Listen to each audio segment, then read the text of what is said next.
Our mother, the noble and dignified Aisha, may Allah be pleased with her, said, I went out with the Prophet, peace and blessings be upon him, on one of his journeys. He said to the people, they go ahead of us.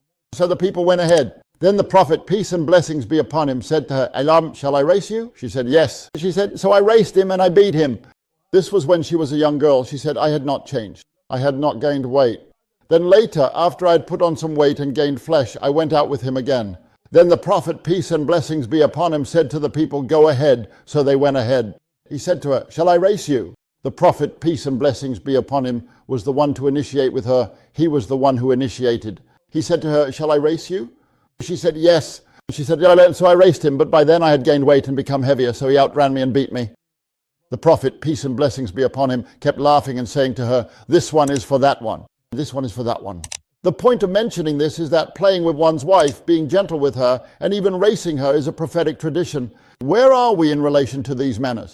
May Allah protect you. Where are we when it comes to being gentle and playful with our wives, whether at home or outside the home?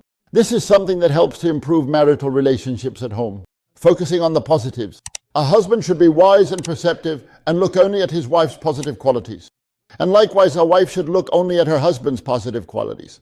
This is a prophetic directive. The Prophet, peace and blessings be upon him, said, a believing man should not hate a believing woman. If he dislikes one of her traits, he will be pleased with another. So look at the beautiful manners, the commendable qualities, and the wonderful traits that bring you closer to your wife and bring your wife closer to you. Do not focus on shortcomings, for focusing on shortcomings leads to distance and discord.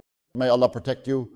Try as much as possible to focus on the positives, for there are many positives, even if some husbands and wives are blind to them.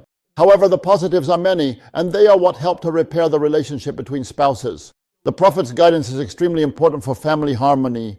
The Prophet, peace be upon him, said, Allah does not look at a wife who does not thank her husband for his giving and his efforts, while she cannot do without him. How unfortunate is the wife who does not thank her husband. She deprives herself of the beauty of Allah's gaze upon her, may he be glorified, by not showing gratitude to her husband.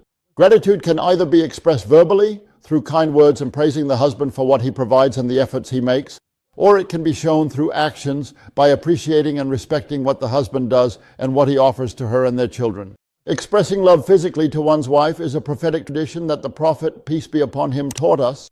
Our mother Aisha said, I would drink water while I was menstruating, and the Prophet, peace be upon him, would take the cup from me and place his mouth where mine had been. That is, he would take the cup and turn it so that his mouth would be exactly where hers had been. The Prophet, peace be upon him, wanted to show her that he loved her and that he loved her very image. He loved to drink water from the spot where she had drunk. And she said, I would gnaw on a bone, eating the meat from it.